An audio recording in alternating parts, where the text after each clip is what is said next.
ठीक है, तो अभी तक हम लोगों ने डिस्कस किया है इलेक्ट्रोस्टैटिक्स, है ना। चैप्टर 1 में देखा आपने कि what is the Coulomb's law, what is the Gauss law, how you can apply Coulomb's law and Gauss law, and you can find out the electric field intensity at any point. Chapter 2 में भी आपने जो देखा वो भी आपने electrostatic potential के बारे में देखा, यानी कि जो मेन चीज है इन चैप्टर 1 एंड चैप्टर 2 वो है stationary charge. That's why it is known as the electrostatics. But the third chapter is something different. The name of the third chapter is the current electricity. Okay. So I hope you already familiar with this term electricity or the current electricity. Current Yes, क्या होता है? जैसे आप देखो, current means something which is flowing, that is known as the current. If a large amount charge flowing per unit time, amount of charge flowing per unit time. Yeah, that is the current electricity. But कोई भी current हो सकता है, air current हो सकता है, water current हो सकता है. If water is flowing in a large amount, then it is a water current, otherwise it is a air current. ये कुछ भी हो सकता है, डिफरेंट केसेस हो सकते हैं इसके अंदर. बट यहाँ पे क्योंकि हम देख रहे हैं current electricity, it means we are interested in the flow of the electric charge. Okay, that's why sometime it is known as the electric current. So electric current mathematically is defined as the rate of flow of charge. ये आपने class 10th में भी पढ़ा है. And the unit is ampere.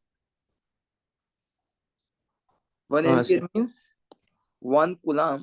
1 coulomb per 1 second. 1 second. It means अगर एक wire में से, there is a wire, conducting wire, 1 coulomb of charge flow हो रहा है in a 1 second, then the current is known as the 1 ampere. Or if the Q charge is flowing in a time t interval, then it is known as the I ampere current. Okay, so I is Q by t. Okay, it is this. But the question arises, why current only flow in the conductor? क्या current बाकी किसी material में flow नहीं हो सकता है? Current सिर्फ conductor में ही क्यों flow? See, we can categorize solids into different levels on the basis of the electricity. Number 1 is the conductor, and number 2 is the insulator. Conductor वो होते हैं जिसमें से करंट बहुत इजीली पास ऑन हो जाता है, और इंसुलेटर वो होते हैं जिसमें से करंट या तो पास ऑन नहीं होता या बहुत ही मुश्किल से पास ऑन होगा in certain condition. Generally insulator current को पास नहीं करते, just like a plastic, just like a rubber, but current pass on कर देते हैं. सर फाइबर ग्लास भी इंसुलेटर है ना. तो कंडक्टर में ऐसा क्या है जिसकी वजह से कंडक्टर में से करंट पास हो सकता है? तो ये हमने चैप्टर 1 में ऑलरेडी पढ़ा है कि कंडक्टर के अंदर एक स्पेसिफिक प्रॉपर्टी होती है जिसे बोलते हैं फ्री चार्ज और फ्री इलेक्ट्रॉन. कंडक्टर में हमेशा फ्री इलेक्ट्रॉन्स अवेलेबल होते हैं, और यही फ्री इलेक्ट्रॉन्स इलेक्ट्रिक करंट को फ्लो करने का काम करते हैं. अब यह है कि ये फ्री इलेक्ट्रॉन्स आते कहाँ से हैं? अगर आप देखो कोई भी कंडक्टर को या कोई भी मेटल को, कंडक्टर बेसिकली मेटल जैसे एग्जांपल ले लीजिए, आप एल्युमिनियम ले लीजिए, आयरन भी ले सकते हो. तो देखिए एल्युमिनियम या आयरन कोई भी ले लें तो आउटर मोस्ट शेल में कितने इलेक्ट्रॉन होंगे? एल्युमिनियम में 3, आयरन में 2. तो यानी कि 4 नहीं, और जनरली ये वो एलिमेंट्स हैं जो कोई कोवेलेंट बॉन्ड. आयरन में भी 3 हो सकते हैं ना, वेरिएबल है उनका. हाँ, वो वेरिएबल है, फेरिक फेरस ना. हाँ सर. तो एक कोवेलेंट बॉन्डिंग नहीं बनाती, बट खास बात ये. अच्छा. तो इनकी बॉन्डिंग है तो आयनिक होगी या मेटेलिक बॉन्डिंग होगी? तो इजीली ये इलेक्ट्रॉन्स लूज कर सकते हैं। इनकी आयनाइजेशन एनर्जी ऐसी है कि इलेक्ट्रॉन्स इजीली कोई भी एटम से निकल सकते हैं, आयनाइज हो सकता है आपका वो atom.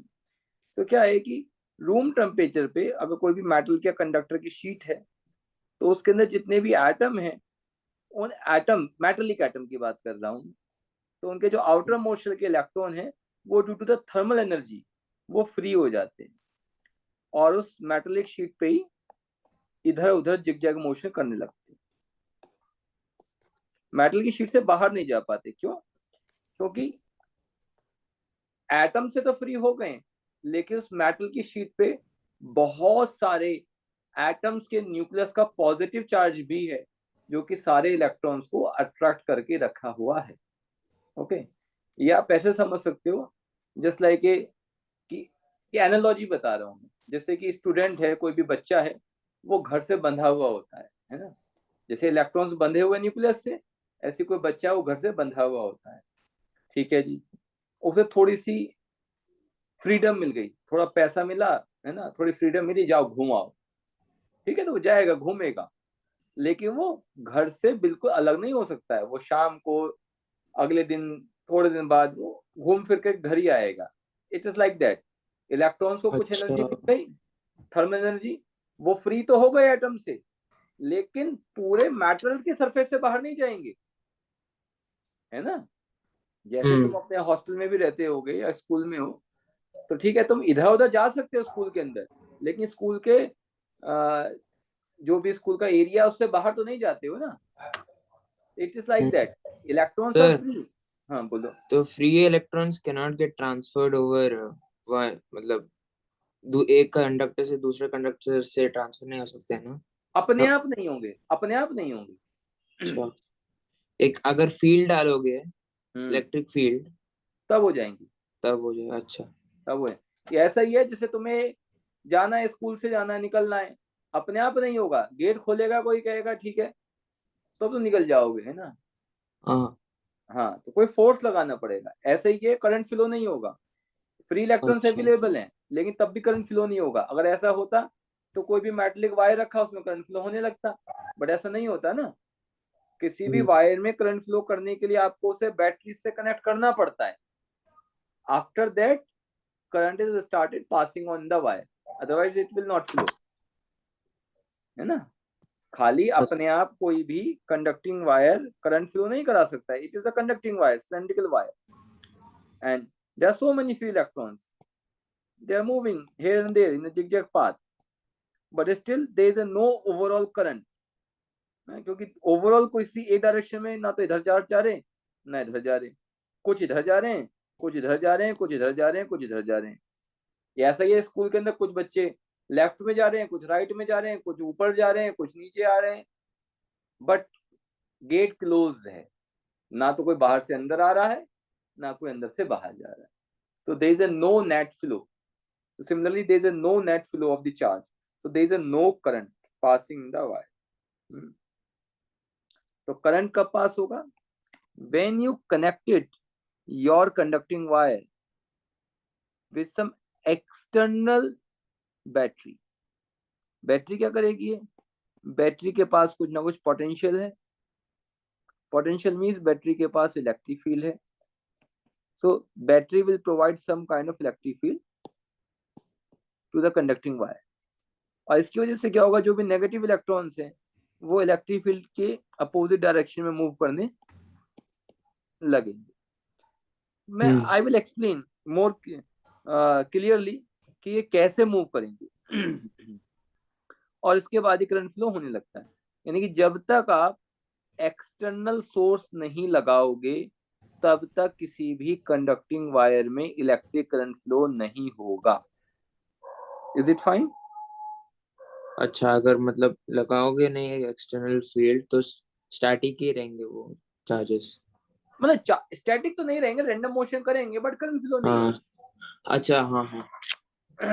You can consider that static, okay.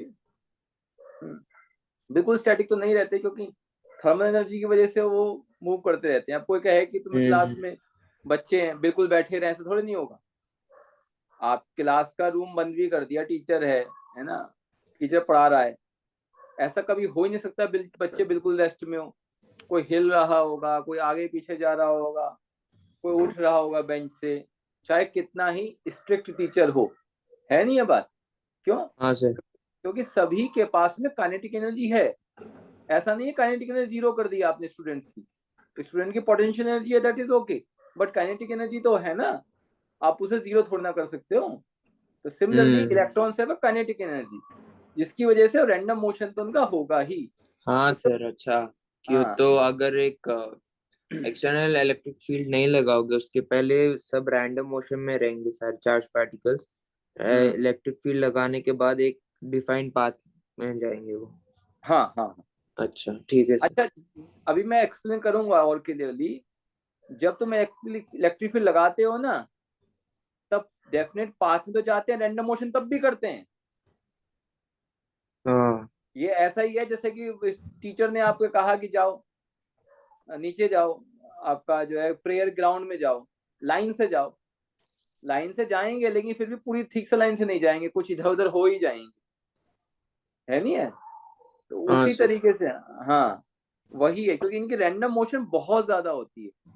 आप इमेजिन कर सकते हो कितनी होती है रैंडम वेलोसिटी इनकी। इनकी हम्म। रैंडम वेलोसिटी होती है 10⁴ to 10⁵ मीटर पर second. It is so high, है ना। तो जो हमने फर्स्ट और सेकंड चैप्टर में जो हमने ये एज्यूम किया था स्टेशनरी इलेक्ट्रोस्टैटिक्स, वो सिर्फ हमारा एक अजम्पशन ही है। एक्चुअली कभी भी चार्ज कंप्लीटली पूरी तरह से स्टैटिक नहीं होता है ना। वो ऐसा ही है, समझने के लिए, स्टार्टिंग करने के लिए, क्योंकि आसानी से समझ सकते हैं चीजों को हम पहले, अगर चीजें स्टेशनरी स्टेट में है तो। हम्म। ठीक है। अच्छा, तो जैसे हमने कहा कि अभी बोला था 1 एम्पियर करंट, जब कोई कह रहा है कि 1 एम्पियर करंट फ्लो हो रहा है, तो 1 एम्पियर हमने कहा 1 कूलम अपॉन 1 सेकेंड। तो कितना चार्ज फ्लो हुआ? चार्ज होता है Ne। तो if someone is asking how many electrons are flowing in a 1 ampere current, so you can tell them number of electron is by e. 1 by into 1 by 1.6 10 to the minus 19, so 10 to the power 19 upon 1.6, so roughly 10 to the power 18, so 6 point something 10 to the power 18। okay, तो इतने electrons flow होते हैं 1 ampere current flow होने पर, इतने ज्यादा, है ना, इतने लार्ज अमाउंट। ठीक है। अच्छा, हाँ।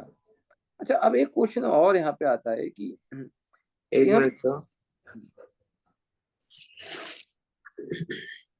अच्छा तुम नोट करना होगा, नोट करो।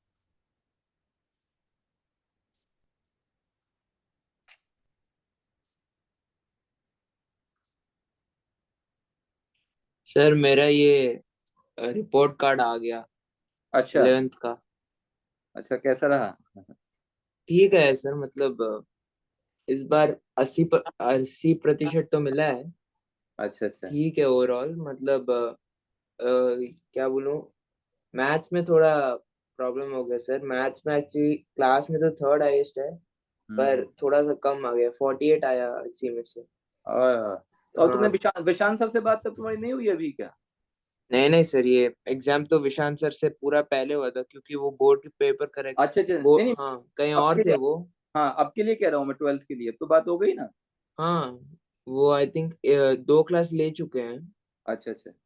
तो अभी तीसरे क्लास के लिए डिसाइड कर रहा हूँ। तो अच्छा। वही सर, मैथ्स में मुझे 66 मिला 100 में से। हम्म। फिजिक्स में 80 मिला, 80 आउट ऑफ 100। ओके। इंग्लिश में 82 मिला। हम्म। केमिस्ट्री बायोलॉजी में 84, और फिजिकल एजुकेशन में 84। Fine fine, eight nice. तो 80, टोटल 80 मिला out of 100 overall marks.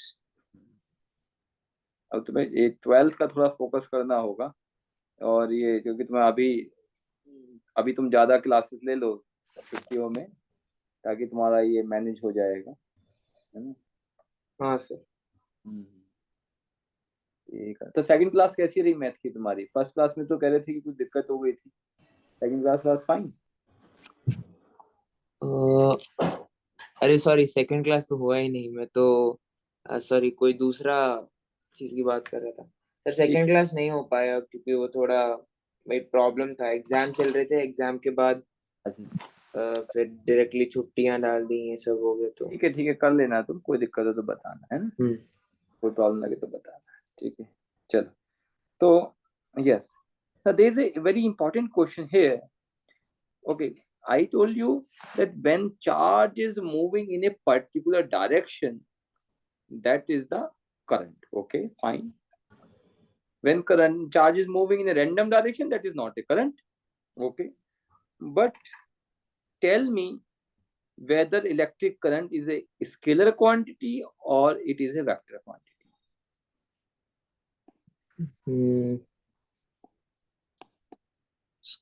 Electric current sir,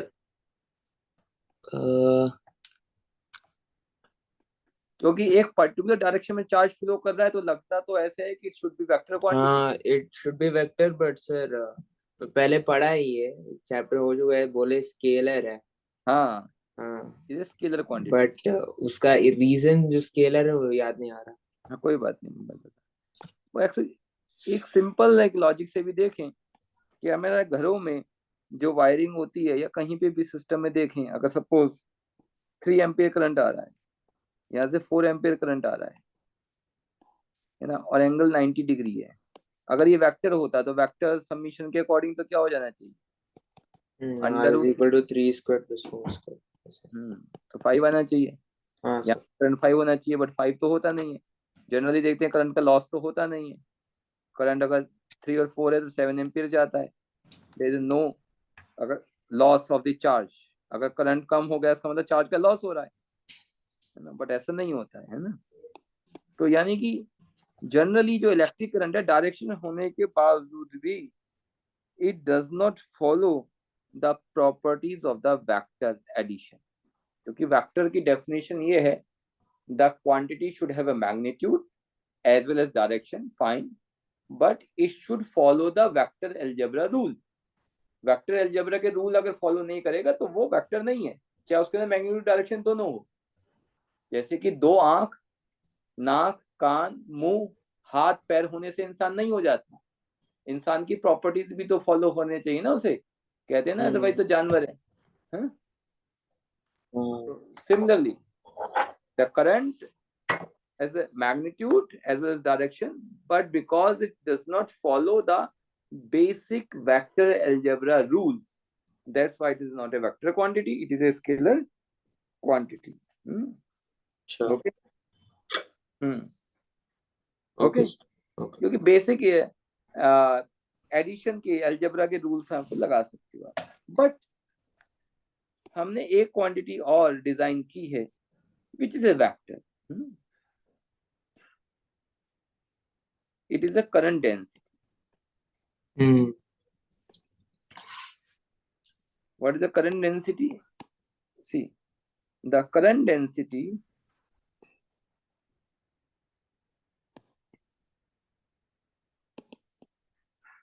at a point okay in a conductor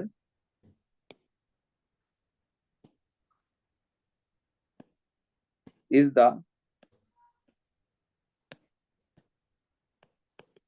ratio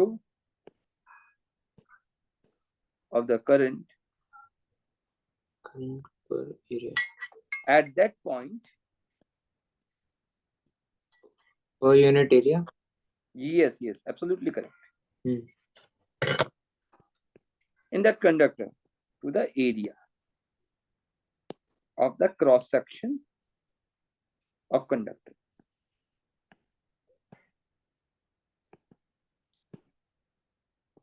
At that point, that is important. Actually, current density is a property of a point. It is not a property of whole wire. So it is defined as J is equal to I upon A. Okay, ratio of the current at that point to the area of the cross section of the conductor. Suppose ये आपका conducting wire है, current जा रहा है आई, आप इस point पे निकालना चाहते हो डेंसिटी, तो इस पॉइंट पे एरिया ले लीजिए और इस पॉइंट पे करंट, तो करंट और एरिया का रेशियो जो है वही होगा करंट डेंसिटी। ओके, Sir, तो ये current density is a vector or a scalar? It is a vector, I will show you how it is a vector, क्योंकि ये पॉइंट की प्रॉपर्टी है, that's why it is a vector quantity. तो to show it is a vector, can I change my page? Yes, sir. So suppose ये मैं ऐसे ले लेता हूँ कि वायर मेरा ऐसा है,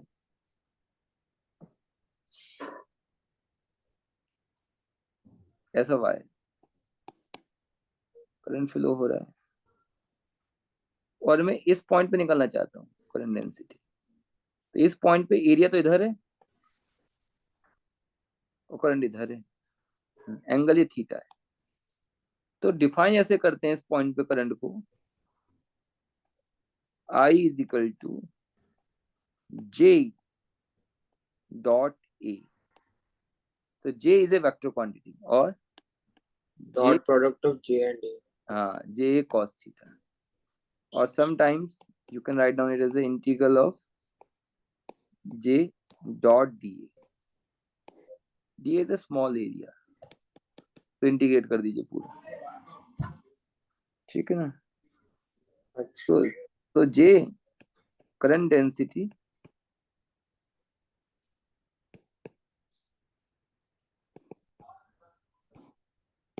इज ए वेक्टर क्वांटिटी। तो तुम तो अभी यूएई में होगे ना? नहीं सर, इंडिया में पेरेंट शिफ्ट हो गया एक्चुअली। अच्छा अच्छा, ठीक, okay. So current density is a vector quantity, it's not a scalar quantity, and is a very important thing, and it is a very useful, especially when we discuss the term conductivity। Conductivity जब हम discuss करेंगे तब देखेंगे वहां पे current density का एक important role आता है अलग से।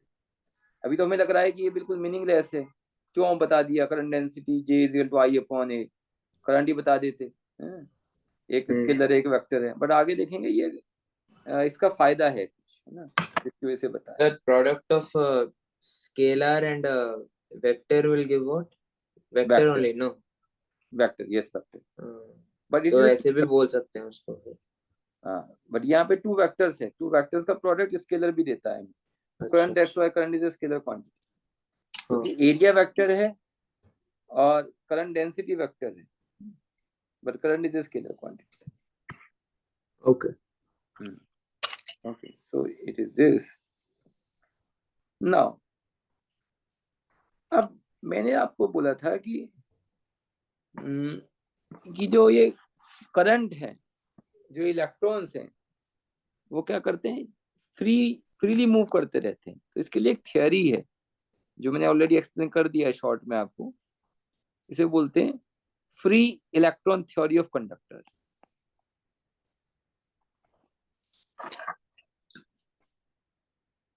Free electron theory of conduction,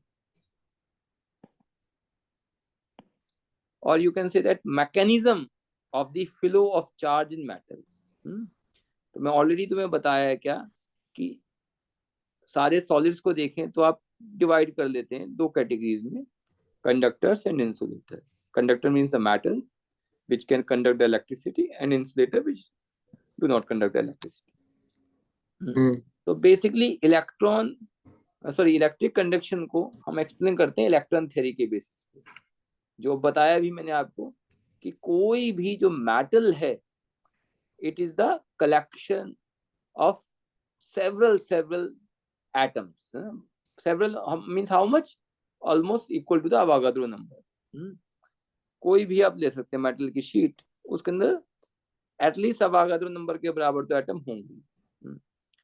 in an atom of a substance the electron in the orbit close to nucleus is very much bound, जो पहला है वो बाउंड होगा, और the electron which are very far are less bound.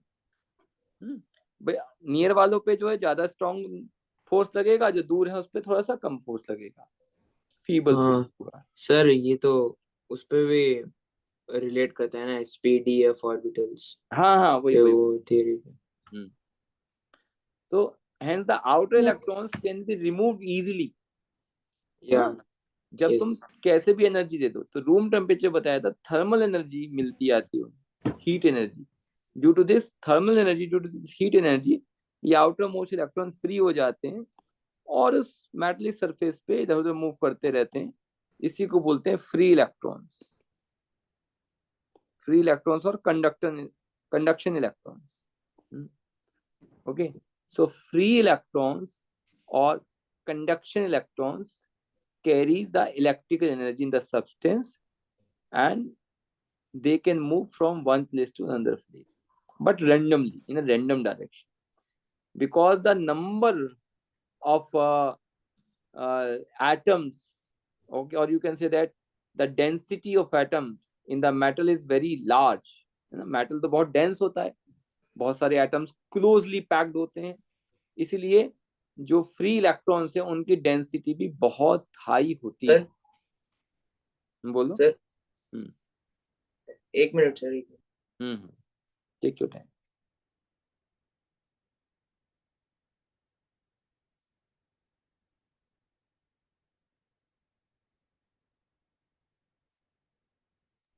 हाँ sir. Okay, so metal के अंदर भी क्या है, फ्री इलेक्ट्रॉन्स की डेंसिटी बहुत हाई होगी, and metals are good conductor क्योंकि डेंसिटी हाई। कितनी है, लगभग 10⁻29 पर क्यूबिक मीटर, इतने इलेक्ट्रॉन्स अवेलेबल होंगे किसी भी जनरली मेटल में।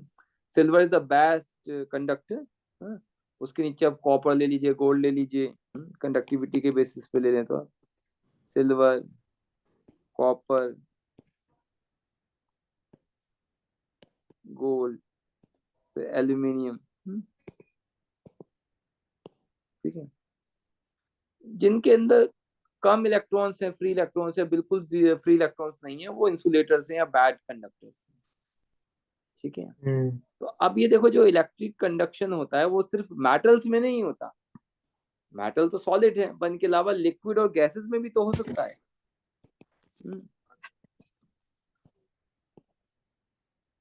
स्पेशली जब हम देखते हैं लिक्विड्स को, तो लिक्विड में जब कंडक्शन होता है तो वो पॉजिटिव और नेगेटिव दोनों चार्जेस के फ्लो की वजह से होता है।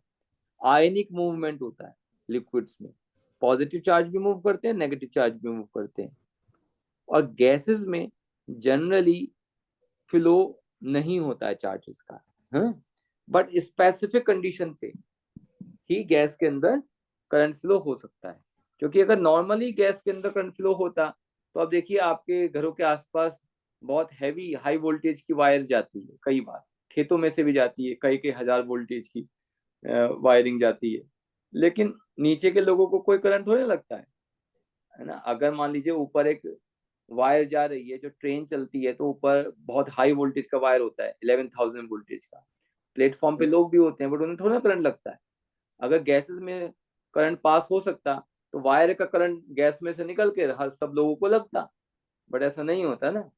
तो गैसेस में करंट फ्लो नहीं होता यूजुअल कंडीशन, बट हाँ, वो कंडीशन बदल दें, मतलब कि प्रेशर भी चेंज कर दें गैस का, है ना, टेम्परेचर वगैरह बहुत सारी चीजें चेंज कर दें, तब देखते हैं कि गैस के अंदर भी करंट फ्लो हो सकता है।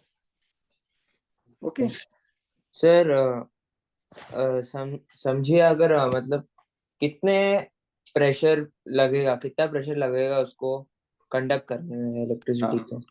चैप्टर 12 में मैं ये पढ़ाऊंगा तुम्हें, मैं शॉर्ट में बता देता हूँ तुम्हें। मान लीजिए एक ट्यूब है, विलियम क्रुक्स ने ये एक्सपेरिमेंट किया था, ये 19वीं सेंचुरी में ये एक्सपेरिमेंट किया विलियम क्रुक्स ने। इन्होंने क्या किया, इन्होंने ये जो ट्यूब लिया है, इसमें 2 इलेक्ट्रोड लगा दी।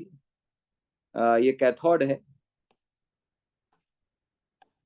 ये इलेक्ट्रोड है, एक पॉजिटिव नेगेटिव कह सकते हैं, एनोड के, not electrode, anode. Both are electrode, but cathode and anode. Cathode is negative charge, anode is the positive charge. क्या कि ये गैस है यहाँ पे कोई, क्या कि गैस यहाँ पे वैक्यूम जनरेट कर दिया, प्रेशर जनरेट कर दिया गैस का 10⁻⁴ मरकरी से 10⁻³ mercury, mm, -3 what, -3 mm, 10⁻⁴ mmHg से 10⁻³ mmHg, इतना कम प्रेशर कर दिया, बहुत कम प्रेशर, और वोल्टेज बहुत बढ़ा दिया। वोल्टेज कितना कर दिया? लगभग 1 लाख वोल्टेज। इतने हाई वोल्टेज और इतने लो प्रेशर पे देखते हैं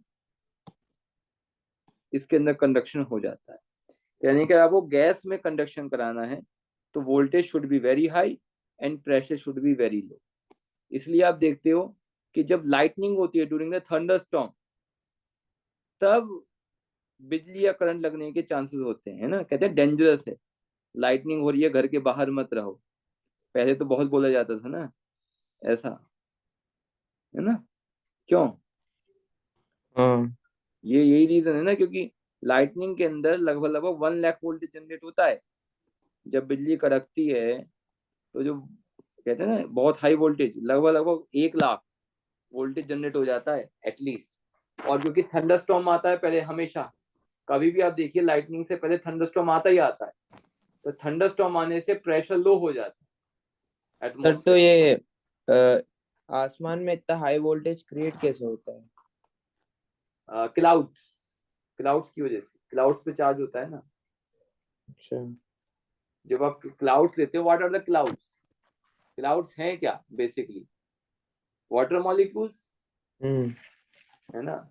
तो वाटर मॉलिक्यूल्स हैं वो ब्रेक हो जाते हैं ना, हाइड्रोजन आयन और ओ एच, H+ आयन, ओ हाँ, एच, ऑक्सीजन। हाँ, कोलिजन होता है ना, बहुत हाँ। बहुत हैवी कोलिजन होता है। तो उसकी इस वजह से बहुत हाई वोल्टेज जनरेट होता है इंस्टेंटली। और क्योंकि थंडरस्टॉर्म से क्या हुआ, थंडरस्टॉर्म आने से प्रेशर लो हो गया ना, तो इसलिए लो, अगर थंडरस्टॉर्म नहीं आता तब इतना डेंजर नहीं होता, तो करंट नहीं लगेगा। लेकिन थंडरस्टॉर्म आता ही है जनरली, और उसके बाद लाइटनिंग होती है, तो क्या हुआ, लो प्रेशर हो गया, हाई वोल्टेज हो गया, तो मैक्सिमम चांसेस है कि करंट फ्लो हो जाएगा गैसेस में। इसकी वजह से किसी को भी करंट लग सकता है, किसी को भी, है ना, विच इज वेरी डेंजरस। अच्छा, ओके। हाँ, तुम अगर हिस्टोरी चेक करोगे गूगल पे तो पता चलेगा तुम्हें, ऐसे बहुत इंसिडेंट हुए हैं हिस्ट्री में, और जिसमें बहुत लोगों की जानें गई, ऐसी, है ना। और एक बहुत ही फेमस एक्सपेरिमेंट था बेंजामिन फ्रैंकलिन का, जिसमें हम्म। लाइटनिंग के दौरान, मतलब ये प्रूव करने के लिए, जो लाइटनिंग में जो इलेक्ट्रिसिटी है, ये वही इलेक्ट्रिसिटी है जो हम बैटरी से जनरेट कर रहे हैं। ये करने के लिए उन्होंने लाइटनिंग के दौरान, बारिश के दौरान एक पतंग उड़ाई थी, मेटलिक वायर को यूज करके, है हाँ ना। सर, सुना है मैंने। हाँ, तो बट वो बहुत डेंजरस एक्सपेरिमेंट था, हो सकता है उसमें डेथ भी हो सकती थी उनकी। हम्म। ये बहुत इंपॉर्टेंट है जो अब कर रहे हैं, क्योंकि अब तक तो थ्योरी चली, अब यहाँ से हम क्वांटिटेटिव डिस्क्रिप्शन भी करेंगे इसका ना, फ्री इलेक्ट्रॉन्स मॉडल का। Okay, mean free path,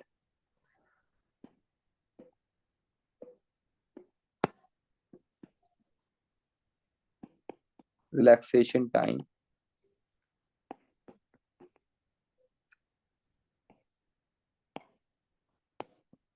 and drift velocity of electron.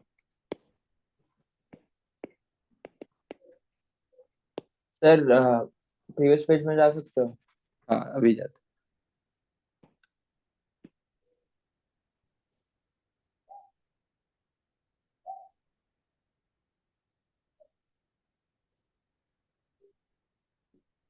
तुमने टेस्ट सॉल्व किया था क्या चैप्टर 1 का?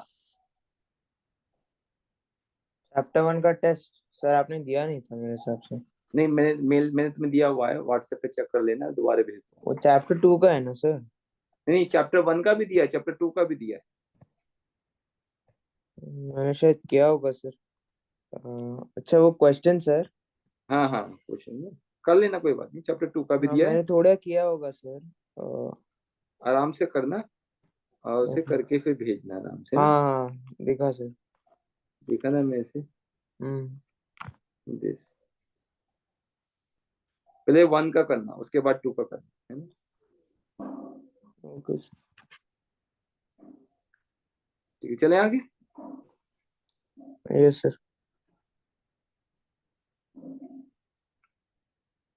Yes sir. ठीक है, तो हम देखते हैं कि अब ये जो जिगजैग मोशन होती है, वो उसके अंदर क्या चीज है ना। जैसे कि अब ये वायर ले लिया हमने, जिगजैग मोशन हो रही है, क्या चीज है उसके अंदर? थर्मल एनर्जी है। अभी मैंने बताया था वेरी हाई वेलोसिटी है। और ये जो फ्री इलेक्ट्रॉन मॉडल है, इसको इलेक्ट्रॉन गैस भी कहते हैं, because electrons are moving like a gas, जैसे गैस हम्म कंटेनर मूव करती है ऐसे। अब आपने लेकिन बैटरी लगा दी है यहाँ पे, आपने लगा दी बैटरी, हम्म पॉजिटिव और नेगेटिव। क्या हुआ? इलेक्ट्रॉन मूव करने लगे इधर, इस डायरेक्शन में, क्योंकि इधर इलेक्ट्रिक फील्ड है आपका। इलेक्ट्रिक फील्ड के अपोजिट डायरेक्शन में करेंगे इलेक्ट्रॉन मूव। और एल लेंथ है मान लीजिए इस वायर की, और एरिया ए है। अच्छा, एरिया सेम रहेगा, एरिया बदल नहीं रहा। होता क्या है कि इलेक्ट्रॉन बिल्कुल सीधे नहीं चल सकते, जो मर्जी कर लीजिए आप, है ना। मेट्रो स्टेशन पे मेट्रो से लोग उतर रहे हैं, उन्हें नीचे जाना है, बाहर निकलना है। आप चाहोगे बिल्कुल सीधे सीधे निकल करके आ जाएं, सीधा रास्ता भी होगा तो भी नहीं निकलेंगे, ऐसे निकलेंगे इधर उधर इधर उधर, और आपस में टक्कर होती रहेंगी, भीड़ होगी, एकदम से होगी नहीं होगी। कोई इधर टकरा रहा है, कोई इधर टकरा रहा है, आगे जाएंगे लेकिन आपस में टक्कर होती रहेगी, है नहीं है हम्म। बात ये। हाँ सर। तो वही बात है, क्योंकि इलेक्ट्रॉन की डेंसिटी इतनी ज्यादा है यहाँ पे कि इलेक्ट्रॉन्स आपस में कोलाइड करते रहते हैं। During the motion free electrons collide with each others and with positive ions also. Positive ions भी तो है ना मेटल में, ऐसा तो नहीं है कि सिर्फ इलेक्ट्रॉन इलेक्ट्रॉन है ना। इलेक्ट्रॉन जहां से फ्री हुए हैं, वो बाकी बचे वो आयंस भी तो है पॉजिटिव, जिनके बीच में से चलना है इलेक्ट्रॉन को। ये थोड़ा ना पॉजिटिव आयन गायब हो गए, उनके बीच में से तो चलना है ना इलेक्ट्रॉन को, सरफेस पे चलना है। तो अब ये जो कोलिजन होगा बार बार, तब इसमें क्या है कि जैसे कि इलेक्ट्रॉन एक बार किसी से टकराया, किसी भी आयन से, किसी इलेक्ट्रॉन से टकरा गया, उसके बाद वो दूसरे इलेक्ट्रॉन से टकराएगा। तो ये जो पहली बार टक्कर हुई, दूसरी टक्कर हुई, इन टक्कर के बीच में जो डिस्टेंस ट्रेवल करता है, वो डिस्टेंस कहलाती है मीन फ्री पाथ। तो mean free path means, mean free path, sir बताओ। बिटवीन टू मैं, इलेक्ट्रॉन्स मतलब मीन फ्री पाथ जो डिस्टेंस होएगा कोलिशन के बाद हाँ मैं बता रहा ट्रैवल इसी। करता है, और between two successive collisions the distance travel. Yes yes, mean अच्छा। Free path is the distance travel by the electron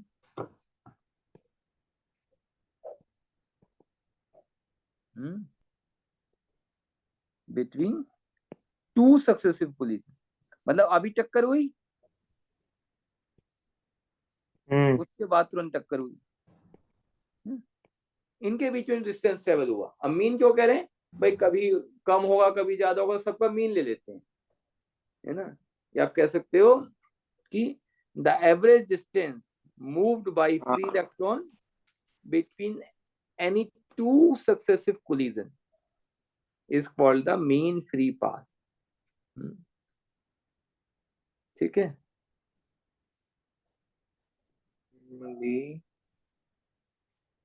average distance कह सकते हो, mean free path is the average distance, distance और average distance travel by electron between two successive collision, any any two successive collision, कोई भी दो, पहले टक्कर हुई इसका दूसरी हुई, या तीसरी चौथी पांचवी छठी, कोई भी दो टक्करों के बीच का डिस्टेंस निकाल लो, वही होगा मीन। हाँ sir.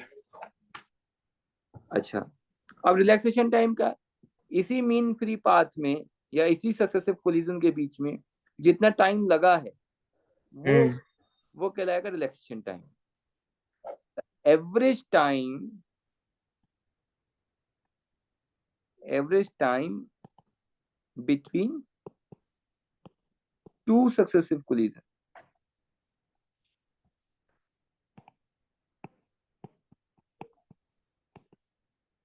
is called relaxation time.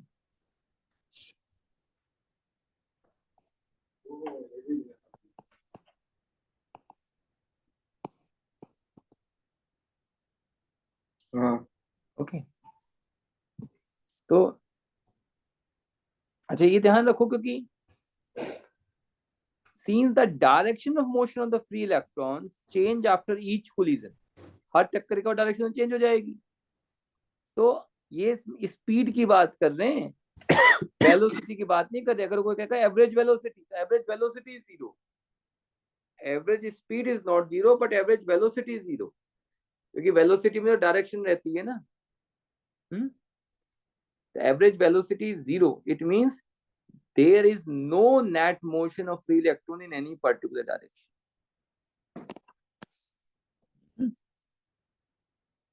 Average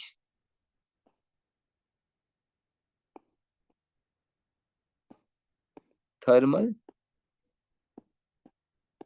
velocity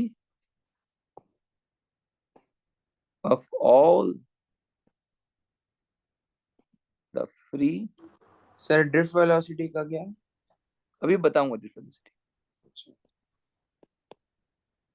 is zero, ठीक है ना। अब ड्रिफ्ट वेलोसिटी पे भी आऊंगा। It means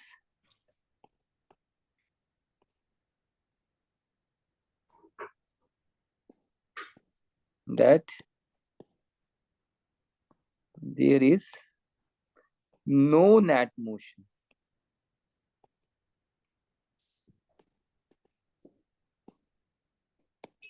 of free electrons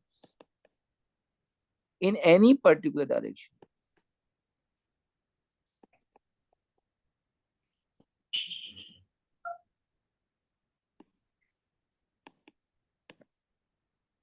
ठीक है ना। अच्छा, अब बात आती है कि ठीक है, बैटरी नहीं लगाए तो ठीक है। अब हमने बैटरी लगा दी, है ना। ये तब बात तो तब तक है जब बैटरी नहीं लगी हुई। हमने बैटरी लगा दी तब क्या होता है, जब हमने बैटरी लगा दी तब रैंडम मोशन तो होगी, जिगजैग मोशन भी होगी, कोलिजन भी होगा, ठीक है, लेकिन नेट फ्लो होने लगता है एक पर्टिकुलर डायरेक्शन में। रैंडम मोशन करने के बावजूद भी इलेक्ट्रॉन एक प्रेफर डायरेक्शन में मूव करते हैं। उसी को बोलते हैं ड्रिफ्ट। ड्रिफ्ट हो रहे हैं, खिसक रहे हैं जी, है ना, टक्कर तो कर रहे हैं, इधर उधर टक्कर मारे फिर भी खिसक रहे हैं, ड्रिफ्टिंग हो रही है इलेक्ट्रॉन्स की, तो वही होता है drift velocity. Let me explain.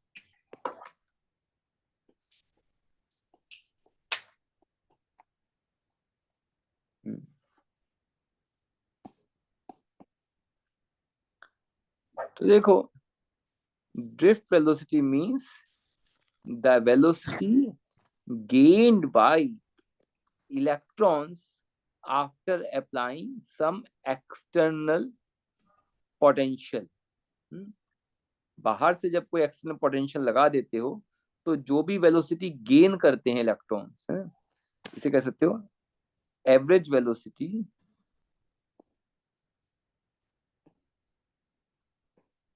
gained by electrons after applying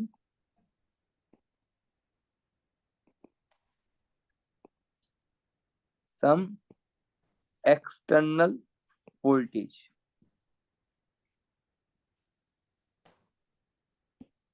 और बैटरी और इलेक्ट्रिक फील्ड। इसे समझते हैं जरा, है ना, कि मैथमेटिकली क्या है। तो देखिए कि क्योंकि हर इलेक्ट्रॉन्स की कोई ना कोई वेलोसिटी थी पहले, before collision velocity of electrons are u1 u2 un sir n। ये डेरिवेशन है। हाँ, ड्रिफ्ट वेलोसिटी का डेरिवेशन कर रहे हैं ना।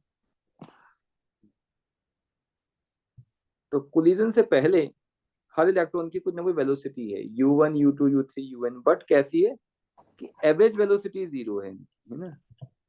कि अगर हम एवरेज निकालेंगे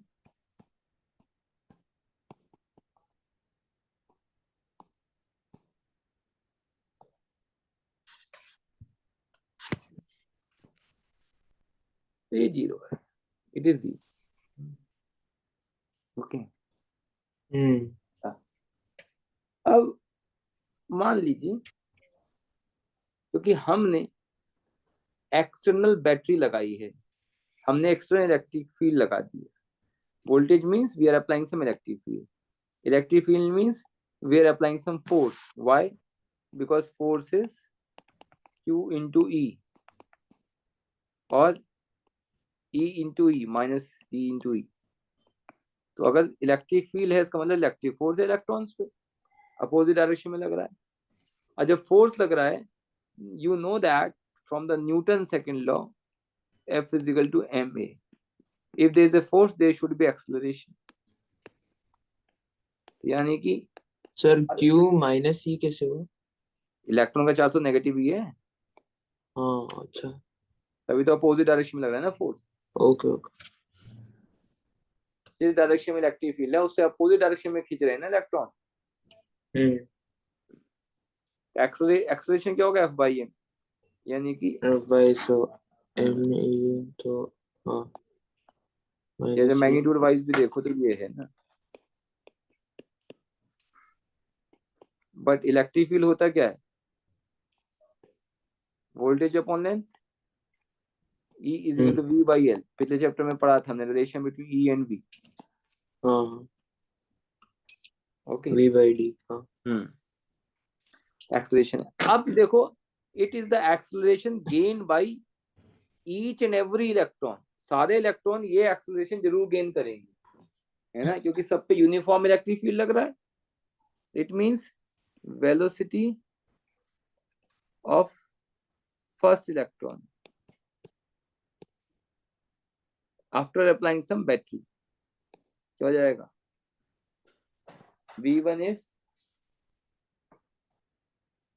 U1 plus AT1, V2 is U2 plus AT2। Plus 88। ऐसे करते करते N पे चले जाएंगे। सर तो एक्सेलरेशन सारे इसके लिए सेम होएगा?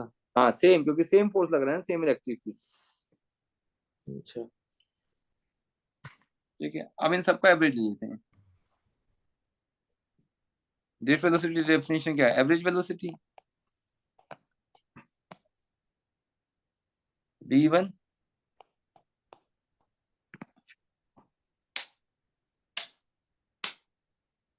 प्लस V2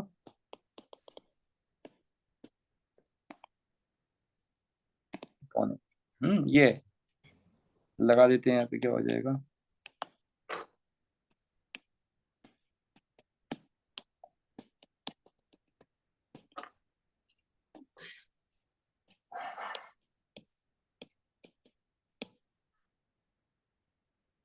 कल भी सेम टाइम पे क्लास रखनी है?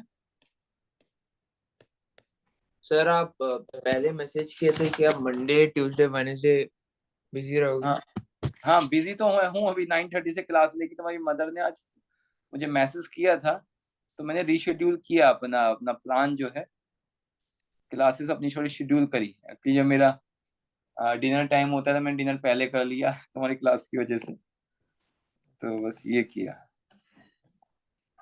9:30 से दो क्लास होगी, जो दूसरी क्लास होती है ना, जिसमें एक बार तुम भी रहे थे, तो ये है।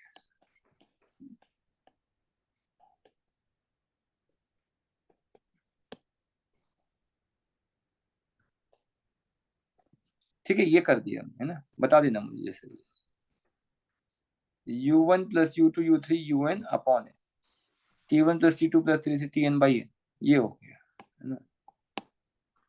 तो ये क्या है, what is this, what is this, this this is zero. हाँ जीरो, वेरी गुड। और ये मान लीजिए, इसे मैं कहता हूँ कोई एवरेज टाइम नाम दे दिया, इसी को बोलते हैं relaxation time. This time is known as the relaxation time, average time. उसको भी टाउ से डिनोट करते हैं सर। हाँ, टाउ से कर दो, टी से कर दो, तो drift velocity is a tau, ये फॉर्मूला हो गया। या ए क्या है, ई अपॉन एम, ये था ना पीछे लिखा हुआ था, ये लिखा हुआ, ये भी बन गया।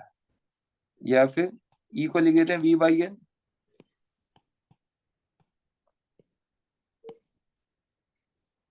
तो कई सारे फॉर्मूले हमारे पास हो गए drift velocity, but fundamental a tau ही है। ए टाउ याद रखो तो ये तो बना सकते हो, तुम्हें बाकी सारे याद रखने की जरूरत है नहीं, लिख लो इसे। जैसे मैं तो यही याद रखता हूँ, v = ए टाउ, और ये भी याद क्या करना है, u + at होता ही है। अब भूल गए आगे, ए क्या होता है, ए होता है f/m, आगे भूल के f क्या होता है, f होता है q × e, आ गया q तो क्या e है, आगे वाला सर फॉर्म। हाँ, तो बिफोर कोलिजन मतलब टोटल जो वेलोसिटीज होता है इलेक्ट्रॉन्स का, वो जीरो ही होता है। एवरेज वेलोसिटी, हाँ एवरेज टोटल। Average velocity. हाँ, इंडिविजुअल तो है, बट एवरेज करेंगे तो जीरो आ जा रहा है, क्योंकि वेलोसिटी का मतलब क्या, टोटल ना, एवरेज करेंगे, एक बाया गया एक दाएं गया, टोटल जीरो हो गया। ठीक है, ओके। तो मैं स्कूल में पहले तो ऊपर गए फिर नीचे आ गए, तो एवरेज वेलोसिटी जीरो ही हो गई, है ना। एवरेज स्पीड जीरो नहीं हुई, एवरेज स्पीड जीरो नहीं हुई, बट एवरेज वेलोसिटी जीरो हो गई। ठीक है सर, प्रीवियस पे जा सकते हैं। हाँ,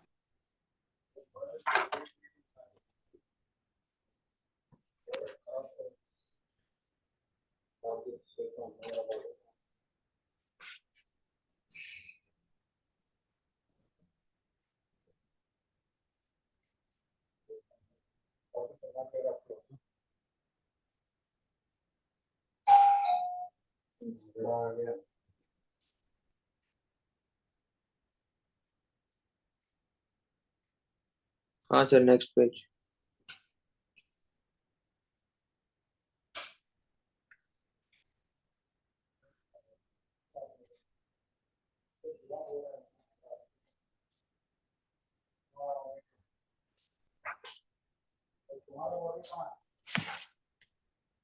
तो कल करोगे क्लास तुम ज्वाइन, नहीं? कल हाँ सर, क्यों नहीं, ठीक है, फ्री बैठा हूँ। इसी टाइम पे करेंगे, ठीक है ना। Okay sir. हम्म, तो इसके आगे तो डेरिवेशन नहीं कराऊंगा मैं, क्योंकि वो लंबा डेरिवेशन है, तो 1-2 मिनट में होगा नहीं, ठीक है ना। तो ड्रिफ्ट वेलोसिटी तक रखेंगे आज हम। और टेस्ट पेपर तुम देखना क्या कर सकते हो या नहीं, जो भी है, और अगर करो तो फिर मुझे भेजना, जब भी भेजो, टेक योर टाइम, 1 दिन 2 दिन पहले पढ़ लो, रिवाइज कर लो, फिर आराम से बैठ करके एक दिन उसे देना। 1 घंटे का टेस्ट पेपर है, पहला फर्स्ट चैप्टर का है, दूसरा सेकंड चैप्टर का है। ओके। ठीक है, तो इसे मैं ओवर करूं।